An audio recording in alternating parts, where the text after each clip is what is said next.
Баршаңызға қайырлы күн, менің құрметті көрермендерім. Мен сіздерге бүгін осындай өте керемет дәмді болып шығатын сүзбелі сочниктің рецептімен бөлісемін. Менің каналыма қолдау білдіріп тіркеле отырыңыздар. Бізге қажетті заттардың барлығын мен описание бөліміне қалдырып қоямын. Сол жақтан қарап алып жасай берсеңіздер болады. Менде дүкеннің қаймағы мен дүкеннің сары майы міндетті түрде бөлме температурасында жылы болуы қажет. Яғни еріп, әдемі болып тұруы керек. Кейбір кісілер осындай сочниктің қамырын жұмыртқа мен қантты бөлек миксерлеп алып та дайындап жатады. Мен үшін осы қамыр бірнеше жылдан бері жасалып, тәжірибеден әбден өткен қамыр болғандықтан, мен қорықпай осылай бірден салып илеп жасай беремін.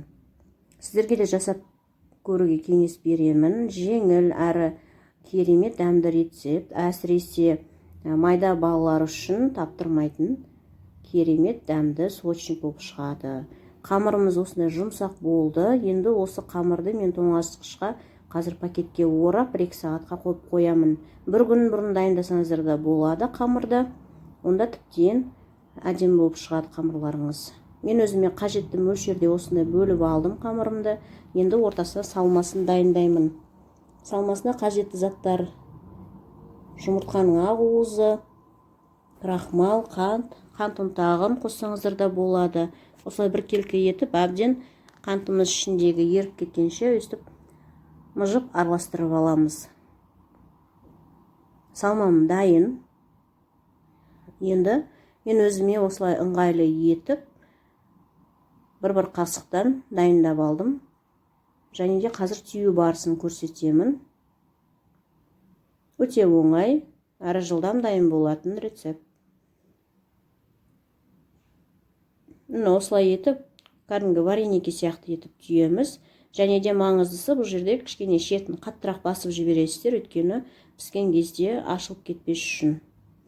Қамырдың қалыңдығы менде шамамен 2 мм болды.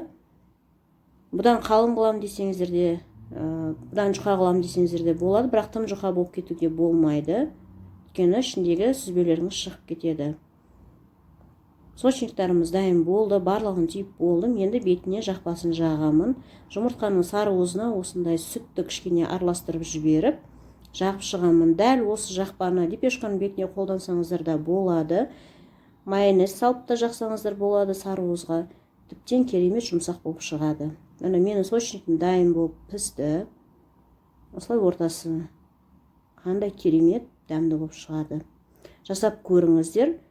Нәтижесін маған комментарий бөліміне жазып жіберіңіздер. Келесі видеоларда көріскенше қош сау болыңыздар.